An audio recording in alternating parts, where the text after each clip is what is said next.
So, I can't wait to get started. What better way to start than with the head of product of the Messenger of Facebook, right? When Facebook launched that bot framework over a year ago, right, it was responsible for creating a lot of the excitement around AI. So please welcome Stan Chudnovsky from Facebook. Hey, Matt. Stan, thanks for joining us. Where do you want me to sit here? Yeah, why not? All right. Yeah, you took my seat, but that's okay. Oh, well, we can change. I want to stay close, or you can join me on the couch right here. Yeah, I think that's better. Yeah, so Stan, thanks for joining us. Congratulations for everything you've done on the platform. So you started over a year ago, right? 2.5. I mean, with the bot Yeah, framework. with bot. Well, we started 2 years with first platform elements, and then over a year ago we released the full-fledged bot platform. Yeah. And you just made a lot of updates on the F8 this year. Can you talk a little bit about how you feel about the progress you've made, just generally? Give us an update. Yeah, sure. So a couple of things, right? So the platform continues to grow, and we continue to introduce new features. So at this point, we are, and I think it's no secret, we announced it a few times, over 100,000 different developers build different experiences on a platform. But most importantly, I think the way we are thinking about it is that we spent a lot of time working on growing the platform, on building up engagement, and we're going to continue to do that. But the key realizations that we had is that, look, we have 1.2 billion people on the platform. We also have 60 million businesses on the platform who already are in Facebook ecosystem. So what we really need to be working on next is to connect people and businesses. Because right now, you would go to Messenger, it probably wouldn't necessarily occur to you that you can have a conversation with 60 million businesses out there. And it's also not obvious for every business out there that they should be building experiences on Messenger or can use Messenger as a platform to connect with their people, with their users, with their customers. And figuring out every single way to make it easy for both sides to connect and to actually move into that new paradigm is something that what we are working on. And everything what we do on the platform side is sort of to build out in that direction. Yeah. So I want to come back to the specifics of the bot framework, obviously. But just for a second, you're taking a step back. This event is focused on AI generally and working through the strands that are relevant. Can you talk a little bit about how you see what your vision is for AI? You've right, this personal assistant has been talked about having quite a bit of AI capabilities. Can you talk a little bit about your vision in general, maybe, and then specifically for M? Yeah, no, AI? Absolutely. I would be happy to. And I'm really actually glad that you're doing that around AI topic. It also feels a little bit, I was thinking about it on my drive here, it feels a little bit, even though we all have been talking about AI for a long time, for those who remember, it feels a little bit like a Palm Pilot days, very early, when everyone saw it, and everyone knew it's great, and everyone saw a promise, but it wasn't obvious how exactly that whole mobile paradigm gonna develop. And obviously, we are where we are in the mobile world today, and that was not, it's all obvious in the hindsight, but it was not easily predictable back in the day. And I think we're in similar time when it comes down to AI as well, meaning is that obviously it's going to be big, obviously it's going to grow from where we are. The main components are already there, but future is so not evenly distributed that we don't really know how exactly it's going to come out together.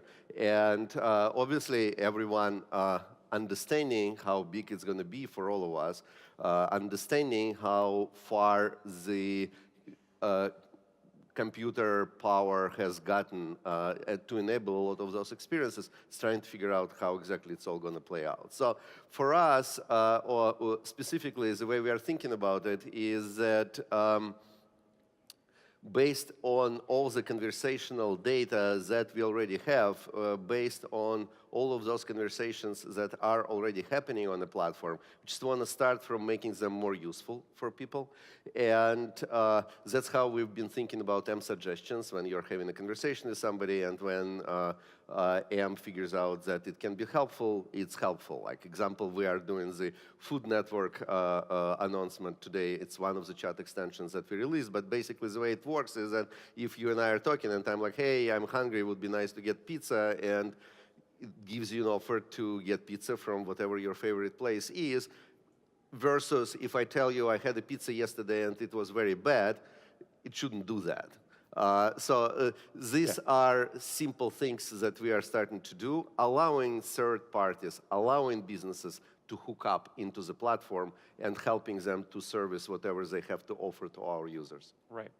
So on M specifically, yeah, you announced that just for, today, just for right now, right?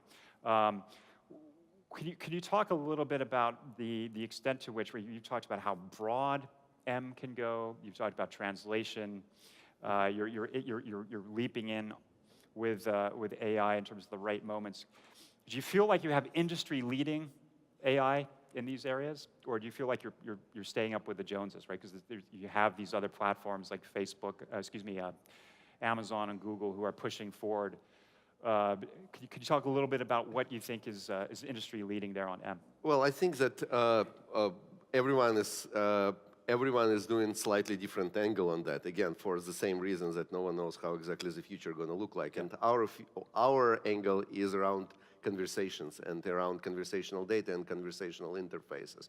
So, and we feel like we're doing a pretty good job at doing that. And I think we're also doing a pretty good job in allowing platform to be built out wide from the standpoint of allowing third parties to start to be able to plug into that platform. So it's not only our apps, but third-party apps who am also learning. And on internationalization, we are now in English and we are in Spanish. On intent, so there are two ways, like you can go broad and you can go deeper, right? So when I'm saying broad, you can enable those capabilities to more and more people worldwide. So we're going to continue to do that on our own schedule. On sort of going deeper, it's all about intents. And what we are doing there, we are trying to go really carefully about it. And the way to think about it is that what we don't want to provide people with experiences after which people are like, oh no, M doesn't know what it's talking about. In those situations, we'd rather not to do anything. And so whenever we are testing any new intent, and intent, again, what I mean by that is when you want to share location, or when you want to order food, or when you want to get a car, or things like that, we err on a side of certainty. So if we are having doubt about what the conversation, if AI has doubt about what conversation is about, we just program it in such a way so it doesn't do anything. Yeah. And we're going to continue to go this way. So whenever there is an M suggestion, it should be relevant. And relevancy is the most important thing for us.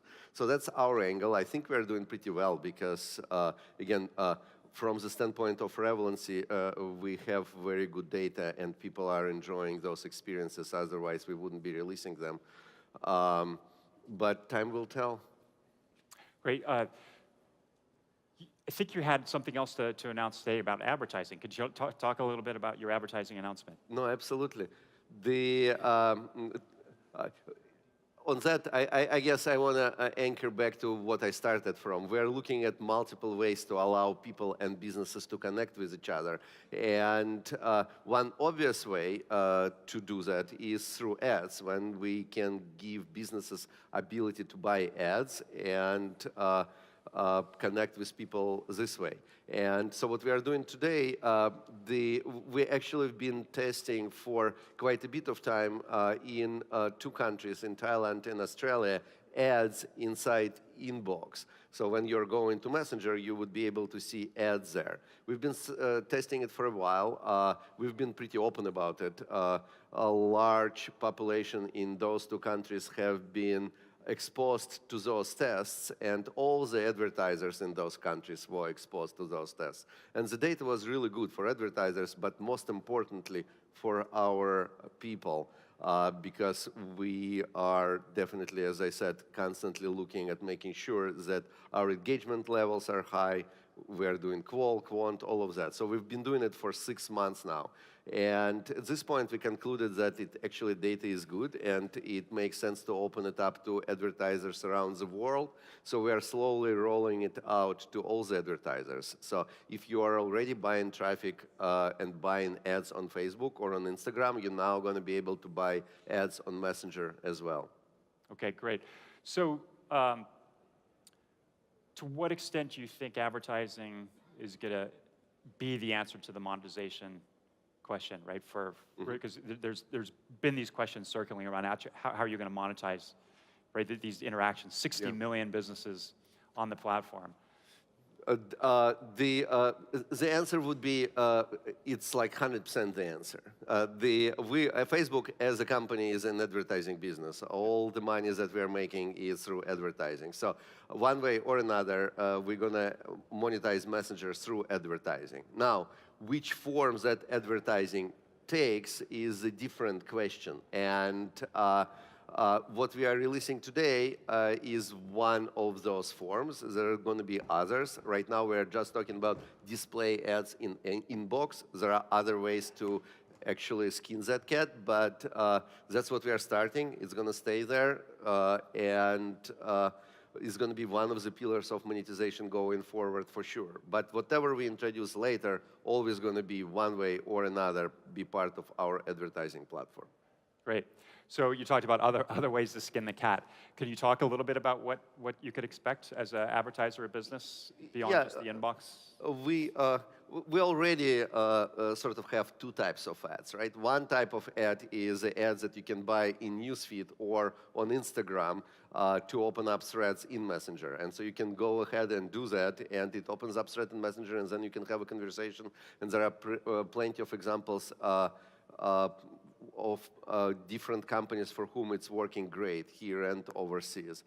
The second way to think about it is we also have an engagement platform. Obviously, if you opened up this thread, then we want to give you ability to communicate with those people that you open threads with. And so we are building a bunch of tools that will allow you to send what we call right now sponsored messages, but your ability to re-engage people who are already opened threads with you. And that's another way for us to make money. So it's not going to be any shortage of that. Great. So you talked about examples, Stan, of companies that are having success, potentially having conversion, seeing it as a platform to make money. Can you talk about some examples that you've seen? And are there categories or sweet spots like e-commerce or others that are working versus those that aren't? There are a couple of companies that had success. Different segments and different companies in different segments and different locations in the world had success. But in broader categories, we actually have like few companies in each category that would be. It's hard to separate because people who build good experiences ended up having success. But let's say, like even travel category, for example, we have a Snapdeal, and those guys are here. They had success on our platforms. They're growing exclusively on our platform. Anything that has anything to do with lead gen has been early success for a lot of businesses in the very beginning when people would be buying traffic to opening up threads where they would have a conversational way of selling high-priced items that would require sort of like heavy consideration. And but it's not only that. In gaming, Activision launched the new game through Messenger, and it opened up 6 million threads on day one, and that was successful for them. Chevy did a very extensive campaign that ended up being successful for them from the standpoint of branding and building brand and just even from the brand perspective that was successful. So there are examples in every area. The area where it just picked up immediately was probably around the lead gen, for sure, though. Right. Can you just talk to the solar panel example you shared with me? So in Australia, it's the test market for this advertising that you're launching over the next month here in the United States showed some success in Australia, right? So can you talk about that solar panel example? I found that interesting. Right? It was an interesting example. Okay, so yes, so without going too deep into the specifics, what I can say what worked is that, again, and the reason why it was so interesting is because, again, as we were doing our research in terms of what works, what doesn't, the team went to Australia to actually do interviews with actual people. And we were hiring panels on the street to have conversations with them about what works, what doesn't for them as users. And one of the people that we recruited this way, and we were doing the user session with him, and he's like, oh, I actually spent $30,000 on Messenger. And I'm like, what do you mean? And he's like, well, I bought my solar panel through that. I'm like, well, tell us more. And he's like, well, I saw an ad for solar panel. I tapped on it, and then I ended up in a thread with a salesperson who was answering all my questions, and then he asked me to send pictures of the roof, which I did right there in the thread. And then later at night, I had conversation with my wife, and my wife asked a few questions. I asked them right there in the thread. Someone else picked up those questions and answered that to me, and so it was just so seamless, and we ended up buying. And I'm like, wow, that does make sense. It's a high-priced item. It is very, very much worth to stuff it with real people. Yeah. In a thread, it has the whole canonical thread in there, so anybody on a business side can pick up in the conversation. And at the end of the day, it's also very convenient because you literally can exchange plans, you can send pictures, and all of that is happening right there. So ended up being very successful. And then we looked around and turned out that to be not the only case. When you see the user insights like that, and when you actually randomly get something like that, and as you know, I've been in startup world for very many years, that's what you're looking for, because that's something that you can build on. If it's been successful for that, you can build on that. That's great. That's a key point, Stan, right? So you've had this startup experience, you know not to jump ahead on investments. You want to see if something's working, right? And you've got one of the biggest platforms on the planet now, and you've got a lot of resources to jump in. So can we just talk about that? So now that you've got the advertising, right? And it's obviously very early, right? Because you're just launching it. But it's 100%, you said, the answer to this solution on monetization. Right. To what extent, in July 2017, are you confident that you've cracked the nut, right? That you've kind of cracked the code to the monetization of Messenger? You still feel that you need some work to do, or well, definitely we feel like we have a lot of work ahead of us before you crack the business model side? Yes, before we crack the business model stuff. These are still slow top going into the water very slowly. Yeah. It's warm. We feel better and better about it, but we still need to be very careful about how we are going about it.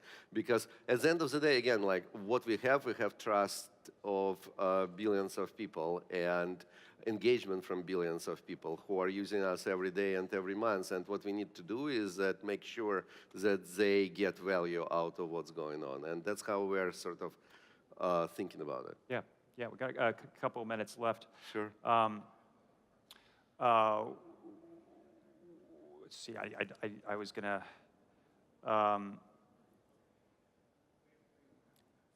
I think on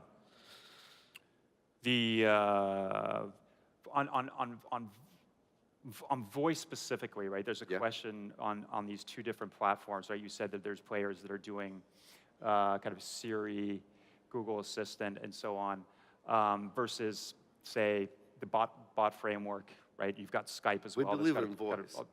Can you talk a little bit about that, right? In terms of believing in voice and the extent to, I mean, John Brandon, one of our analysts, Oh, no, definitely. commentating, the voice is taking over from bots, right? So, Here's how we think about the voice.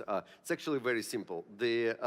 So there are three things that you need to do in full-blown AI assistant. First, if you are starting with voice, if you're saying something first, I need to hear what you said, and I need to be able to understand that. Once I understand that, then I need to be able to figure out what intent is, what exactly are you asking for, and once I figure out what intent is, I need to be able to fulfill that. So these are three components. So where we are today is that, and I think I talked about it somewhere, where we are today is that, let's say you have 90% probability of figuring out the first part, of recognizing what you're talking about, and another 90% probability of distilling intent from there, and another 90% probability of being able to fulfill that intent. So now you are in the world of multiplying probabilities, right? So the probability of you actually satisfy what people are asking for is 0.9 times 0.9 times 0.9, which is not that high, even though at every single step, it's pretty high. So what we are trying to, and no one is doing it perfectly right now. What we are trying to do, we are trying to perfect step number 2 and perfect step number 3. Once we perfect those two steps, and once we get to the point when we are like well above 90% on both of them, you can layer voice on top of that. It shouldn't be that difficult. But what we are afraid of is of disappointing people in the very beginning. And just by working with the sheer law of probabilities, it's way easier to do when you have equation with 3 variables versus equation with 2. So that's how we are thinking about it. Start with 2 and 3, prove that you can do that, and then layer on top of that whatever you can layer. And that's how we're thinking about voice. That's how voice comes in. We are working on voice, but it's just the way we are introducing our AI to people is without voice initially. Eventually, voice. okay. Stan, we're out of time. Thank you very much. Of course. I'm really looking forward to see how this works out. Thank you. Yeah, thanks. Thank you.